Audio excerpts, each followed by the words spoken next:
thot pse e krijoi Allahu shejtanin.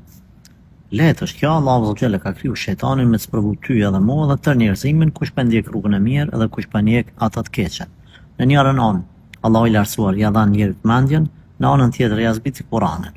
Pra, edhe me argumente, edhe me logjik, me arrit me kuptu të vërtetën. Nga ana tjetër, e krijoi shejtanin që me i sprovu njerëzit se kush po ndjek të mirën, kush po ndjek të keqen.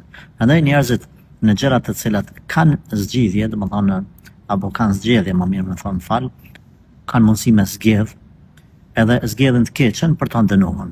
Aty ku nuk kanë mundësi me zgjedh, më thonë janë detyruar me marr frymë, janë detyruar me jetu sa ka shkruar Zoti, për to nuk dënohen as nuk shpërblen. Kurse për gjërat që ti ki vullnet lirë, do ta ndjekësh të mirën apo do ta ndjekësh të keqen. Për ta shpërblesh pas dënosh. Pra udhësia është e kësaj mesele që kush po ndjek të vërtetën, kush po ndjek të gabuarën.